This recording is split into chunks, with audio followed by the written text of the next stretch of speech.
Hello everyone, my name is Ogo. And I am Nonso. Together from Love Home. Today is our first year wedding anniversary.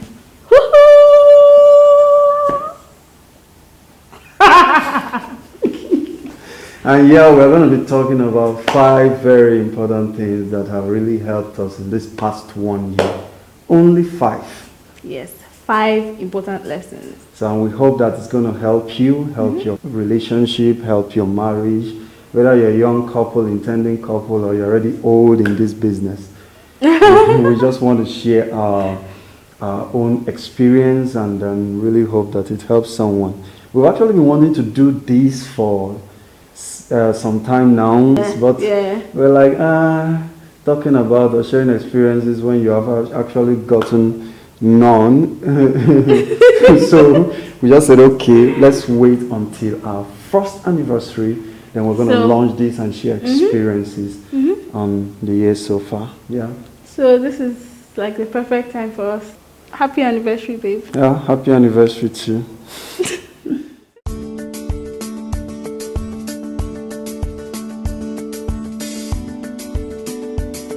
So yeah, the first thing we're going to be talking about right now, the very first thing is acts of service. So many people don't like it, but hey, it is real.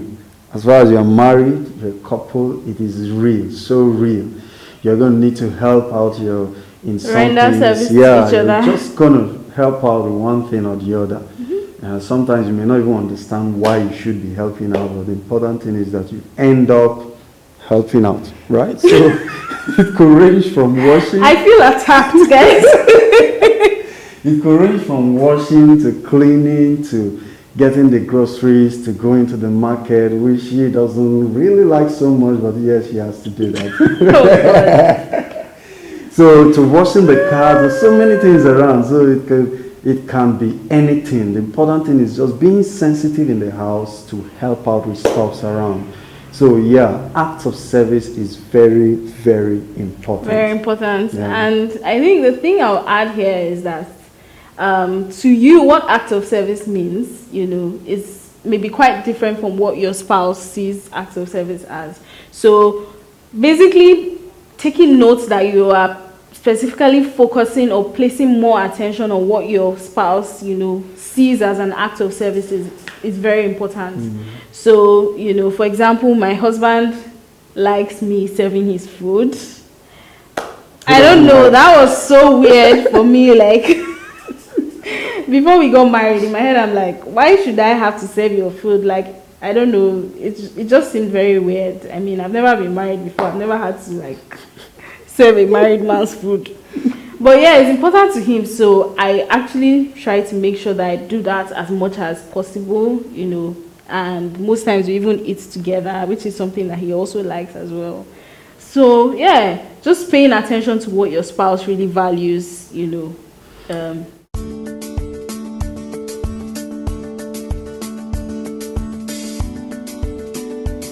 So number 2 thing that has helped us is the understanding of love and submission. Yeah, love, submission. Love and submission are actually inseparable. I think if you really love somebody or if you claim to love somebody, you would definitely be more inclined to submit to the person in form of, listening to the person, considering their opinions, considering them in decisions that you're making, and in some occasions actually totally submitting to what they propose, because really, sometimes you just have to choose either A or B. Sometimes there's no middle ground, and you actually just have to, submit to one person's opinion, right? Or one person's standpoint. So, yeah, love and submission is actually very, very, very important, and I think that's one thing that has helped us very well in marriage. In this past 1 year, love, submission, there are 2 things you cannot separate. If I claim I love you, I should be able to listen to you. I should be able to hear your opinion. I should be able to consider it. I should be able to accept that it is a better way to go than my own opinion. So it's something you can't really separate. It's very, very possible that your spouse has a dimension of experience that both of you will need in taking that particular decision. That is why two heads are better than one, right? Yeah, because when we say these things, it sounds like it's an occasion, but love and submission is something that happens like daily, that happens per second, that happens per minute. So you're doing something, you just basically have your spouse at the back of your mind. You're every single time putting them into consideration, and you're putting yourself obviously into consideration as well, but just love and submission. So it's very, very important. Love and submission. Understanding it this way is going to help in building that romance that you need in your relationship, in building that friendship, that intimacy. That thing that you really, really love, that spike. I mean, these are the things that build all the spikes and all. And it's something we've consciously worked on, and it has really helped us. Yeah.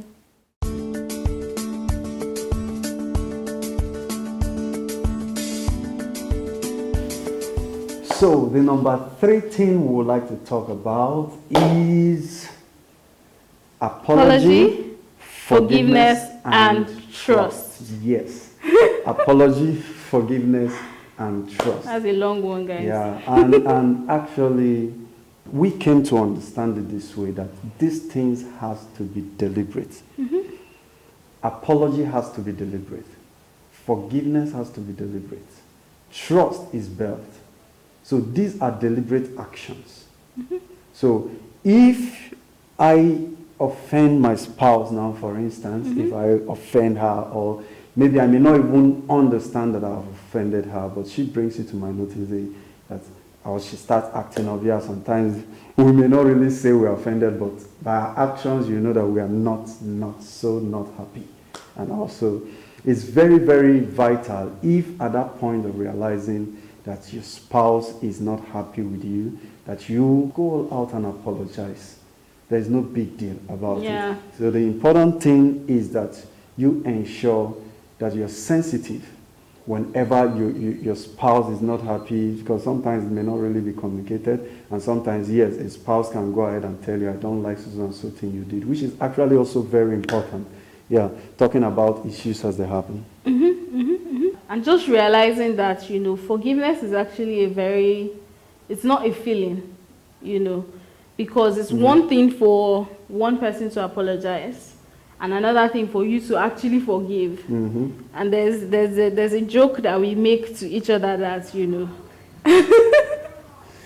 long before you ever committed this, I'm forgiving you in advance. I'm forgiving you in advance. And that just makes it easier. Like, we both realize that we are on the same team. We're fighting for this marriage together. We're building this trust together. So it's in our own interest to forgive each other. It's in our own interest to, apologize, to want to make things right, and to come back to unity as soon as possible. Don't say, oh, I'm going to sleep over it, or don't say, I don't want to talk about this right now. Yes, your privacy is very important, but, when it comes to apologizing, forgiving each other and actually building that trust, it's very, the sooner the better. It's very important that once you realize that, you've actually done something wrong, even if the other person has wronged you as well, don't say, oh, let her apologize to me first, or let him apologize to me first. Make that first move. You can go all out. Things will go wrong. I think that's something important. Things will go wrong. You will hurt each other. You would offend each other. Once you are able to apologize and truly forgive, you're able to build trust easily. So, and the apology thing is not just because you want to offer the apology. It's not about just giving it to your spouse. Like, since you're offended, I am sorry. No, it's about bringing your family to a particular a lane where love, unity, and bonding happens.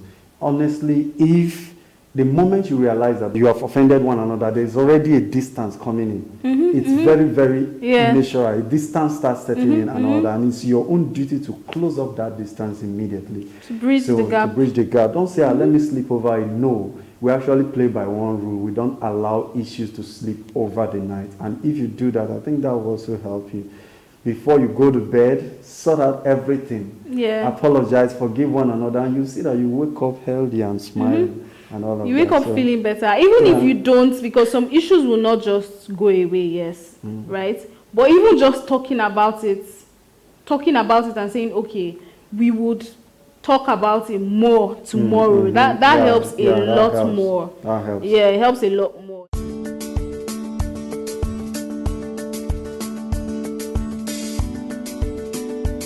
So the fourth thing that has helped us, being married for the last 1 year is financial management. Yeah. I think this is one area that, a lot of people unconsciously ignore. It's extremely important. I think one thing that helped us was we already started talking about our finances, our personal finance, and managing our money like long before we got married. Before marriage, yeah. While we were courting. So morphing into marriage, it was a bit easier to, adopt or continue some of the things we had already been doing. So I think basically, obviously, courtship is very different from marriage, yes. Marriage, you're now, together in the union, you're now responsible for each other. You're now, you have a home that you're building, you have plans that you're working on together, you have projects that you're working on together. Investments. So, exactly, investments, and literally money does almost everything, right? You can decide, to manage your money anyhow. Like, there's several ways you can do it. You can do it jointly, you can have responsibilities, earmarked to a particular person, you can decide how you want to manage your finances and your investments. But I think one principle that is very important is being very open and transparent. Your spouse should have an idea of like the range of what you earn. And they should have an idea of what to expect from you, so that one person is not guessing and pushing a lot of responsibility on the other person. So we chose to go the route of jointly managing our finances, doing our investments jointly, and taking most of our significant decisions. In fact, all of our significant decisions, we take all of them together. And the reason we do that is, that's what works for us, and that helps us build and plan easily together. Yeah.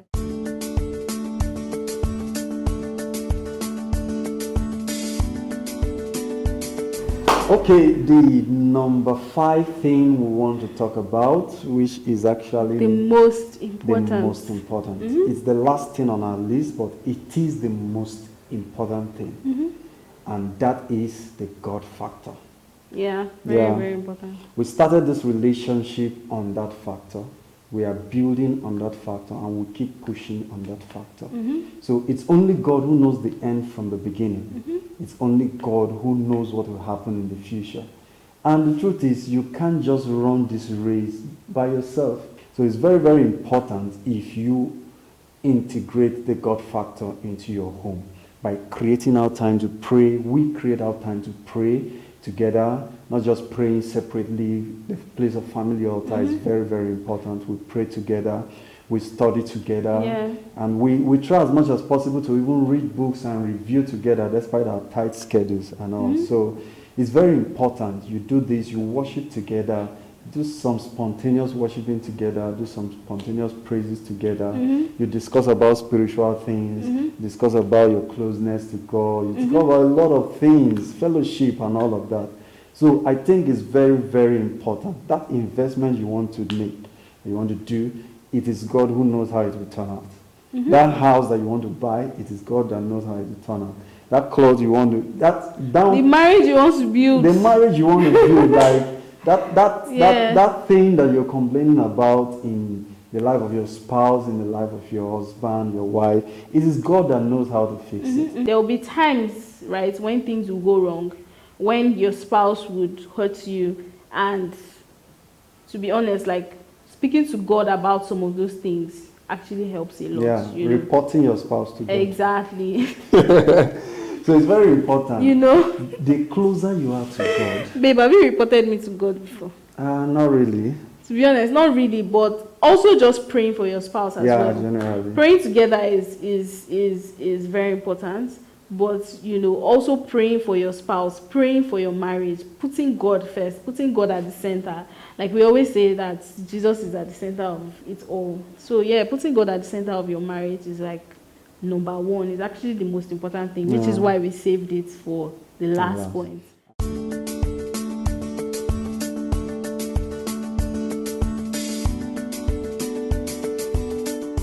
Yeah, that's basically the 5 things. They are not the only things, but yeah. I think those are the five top things that we think have helped us. That has really helped us. And we hope, we hope it has helped you too, or we hope that one of them at least. Yeah. We hope that one of them at least have helped you. Yeah. And what we're also looking forward to is, delving into some of these points we've raised, like more deeply. Yeah. So yeah, this is actually our first YouTube video. Yeah, for our channel. So please subscribe, share with your family, share with your friends and loved ones, and please, you can also drop a comment in the comment section below about things you would like us to talk about, questions you would like us to answer, and in subsequent videos we also hope to touch a number of things here and there and all that. And yeah, we're really excited about this. Yeah, we are. We hope that you found this video useful. Please leave us comments like this if you found it useful, and see you next time.